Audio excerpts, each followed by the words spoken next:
नमस्कार मित्रांनो, the GK zone Marathi या चॅनलमध्ये आपले स्वागत आहे.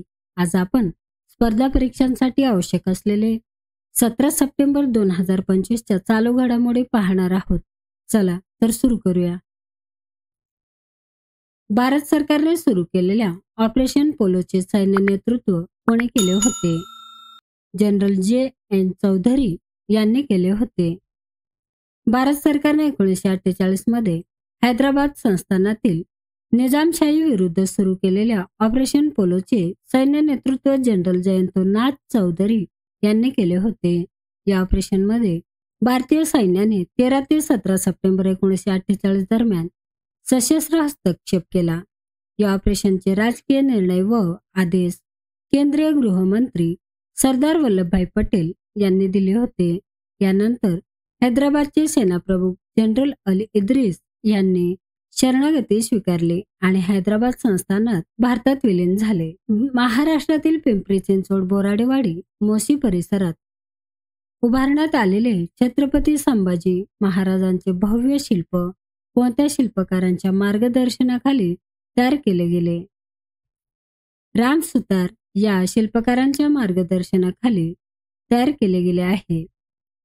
महाराष्ट्रातील पिंपरी चिंचवड, बोराडेवाडी, मोशी परिसरात उभारण्यात आलेले छत्रपती संभाजी महाराजांचे भव्य शिल्प हे जगातील सर्वात उंच शिल्प आहे.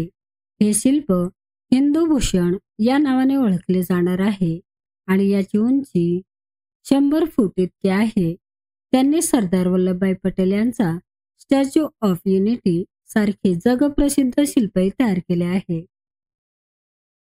भारत सरकारच्या कोणत्या उपक्रमाला जगातील पहिले डिजिटल आदिवासी विद्यापीठ म्हटले जाते?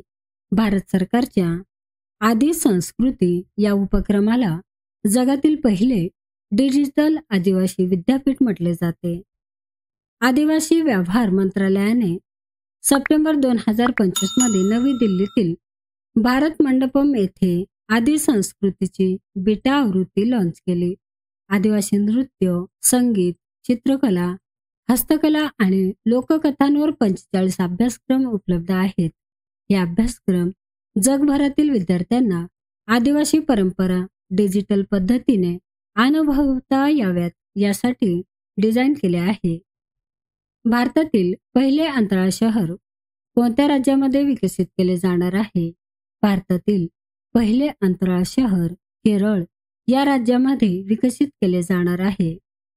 या प्रकल्पासाठी सुमारे 400 कोटी रुपयांची गुंतवणूक अपेक्षित आहे. या शहरामध्ये खासगी उपग्रहांचे प्रक्षेपण आणि किफायतशीर लहान प्रक्षेपण वाहनांच्या विकासावर लक्ष केंद्रित केले जाईल. आंध्र प्रदेश राज्याची स्थापना 1 नोव्हेंबर 1953 रोजी झाली. व्यंकटेश्वरा, पापीकोंडा आणि राजीव गांधी ही 3 महत्वाची राष्ट्रीय उद्याने येथे आहेत. तसेच सोमाशिला, श्रीशैलेम आणि नागार्जुना सागर ही 3 महत्वाची धरणे आहेत. श्रीहरिकोटा येथे सतीश धवन स्पेस सेंटर देखील स्थित आहे. महाराष्ट्राचे महाधिवक्ता कोण होते, ज्यांनी 16 सप्टेंबर 2025 रोजी आपल्या पदाचा राजीनामा दिला? महाराष्ट्राचे महाधिवक्ता बिरेंद्र सराफ हे होते. त्यांनी 16 सप्टेंबर 2025 रोजी आपल्या पदाचा राजीनामा दिला. महाराष्ट्राचे महाधिवक्ता बिरेंद्र सराफ यांनी 16 सप्टेंबर 2025 रोजी आपल्या पदाचा वैयक्तिक कारणास्तव राजीनामा दिला आहे.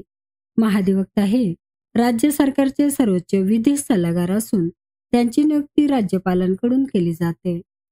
हा बदल राज्यातील कायदेशीर सल्लागार यंत्रणेसाठी महत्त्वाचा मानला जात आहे. स्वातंत्र्याच्या 70 वर्षांहून अधिक काळानंतर पहिल्यांदा कोणत्या राज्यात रेल्वे सेवा सुरू करण्यात आली आहे? स्वातंत्र्याच्या 70 वर्षांहून अधिक काळानंतर पहिल्यांदा मिझोराम या राज्यात रेल्वे सेवा सुरू करण्यात आली आहे. भारताला स्वातंत्र्य मिळून 70 वर्षांहून अधिक काळानंतर मिझोरामला पहिल्यांदाच रेल्वे सेवा मिळाली आहे. 13 सप्टेंबर 2025 रोजी पंतप्रधान नरेंद्र मोदी यांनी मिझोराममध्ये पैरबी सायरांग रेल्वे लाईनचे उद्घाटन केले. ही रेल्वे लाईन 51.38 किमी लांबीची आहे. या प्रकल्पातील 45 बोगदे आणि 150हून अधिक पूल यांचा समावेश असून मिझोरामची राजधानी आयजॉल अखेर भारतीय रेल्वे नेटवर्कशी थेट जोडली गेली आहे. भारताच्या पहिल्या स्वदेशी मलेरिया लसीचे नाव काय आहे, ज्याच्या उत्पादनासाठी 5 कंपन्यांना लायसन्स दिले गेले आहे? फाल्सिवॅक्स असे या लसीचे नाव आहे. ही लस प्लाझ्मोडियम फाल्सिपारम या मृत्यूकारक मलेरिया परजीवींवर काम करते आणि रक्तातील टप्प्यावर परजीवी नष्ट करते. भारतीय वैद्यकीय संशोधन परिषदेने या लशीच्या व्यावसायिक उत्पादनासाठी 5 कंपन्यांना लायसन्स दिले आहे, ज्यात Indian Immunological, Panacea Biotec, Biological, Science, Life Sciences आणि टेक इन्व्हेन्शन लाईफ केअर यांचा समावेश आहे. भारताने मलेरिया निर्मूलनाचे लक्ष्य 2030 पर्यंत ठेवले आहे.